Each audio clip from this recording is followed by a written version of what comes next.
And that's the part of what you said, that you never heard mom complain about it. I think that's part of the issue. Part of the trauma. When we grow up, our grandmothers, Grandma Levon, Grandma Rebecca, these were all women, all Black women had to work. Yep.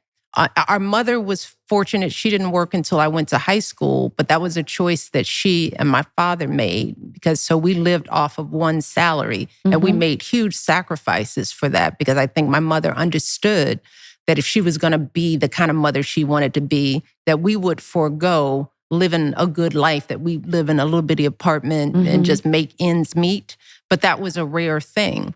But you've never heard these women complain, because it wasn't it was just the way life was. And I think that's part of our trauma too, because we grew up with women who weren't voicing the pain and the burden.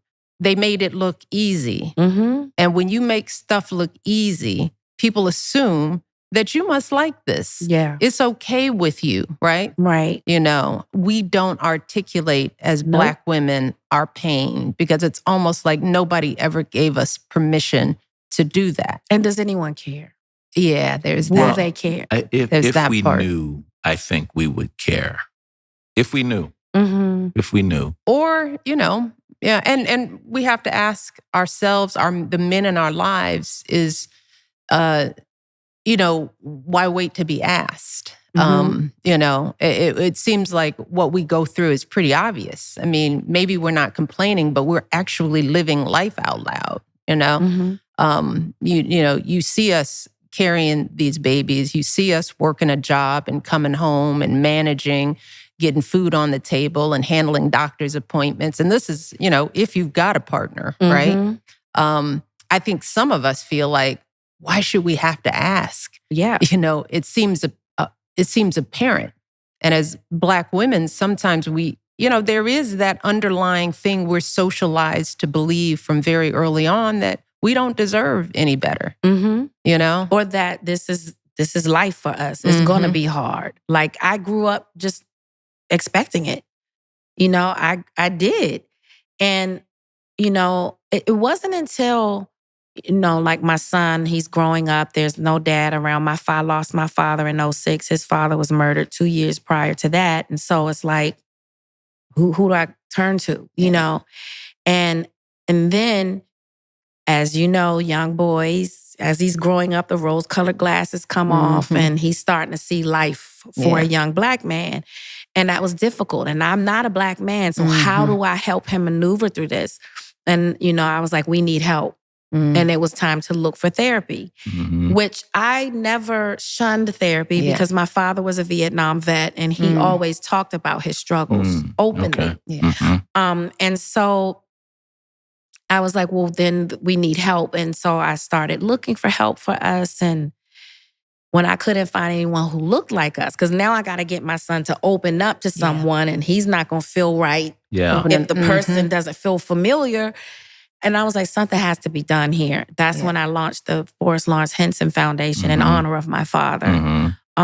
Because I know in our community, we just do not talk about mental health. We don't. Exactly. We do not. Because we are demonized, we are chastised, it's looked upon as weak, and we give it to God. We give it to God. And that's an important, God is very spirituality important. is an important. But God gifted humans to be therapists to help other humans. So it go hand in hand. You need both. So I was like, this is a real problem. And we started looking at the numbers, and only like 7% of the therapists, clinicians, and psychiatrists were of color. I was like, this is because our children don't know to go into this career, to even study this in college. And so I was like, we have to do something about this.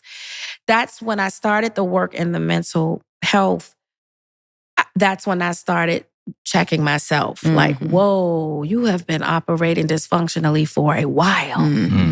So a lot of the stuff I'm doing now is undoing. It's a lot of undoing. But I'm grateful because I feel better.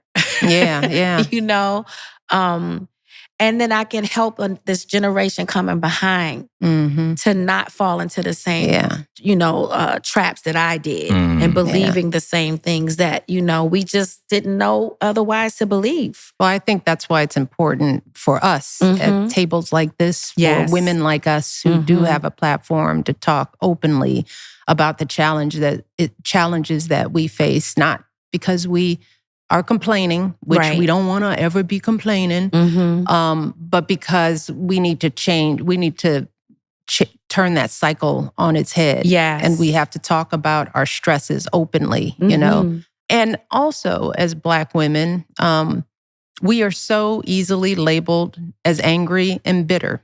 And let me tell you some of the most hurtful stuff that I experienced, entering this life of public service at the heights that we entered into was during my husband's presidential campaign. And just me telling the truth of who we were, just humanizing him as a man, saying he's a great man, but he's not perfect. He's got his foibles and his flaws, trying to humanize him. The first thing that some female journalist said was that I was bitter. I was emasculating him just by sort of trying to tell the truth about what life is, right? And then you get labeled as angry, because you talk forcefully or passionately about something, even if it's in the context of great joy and pride. That the first label they put on us as Black women is that we are angry. And the irony is like, I am probably less liked than many of my white female friends. I see that. Less liked.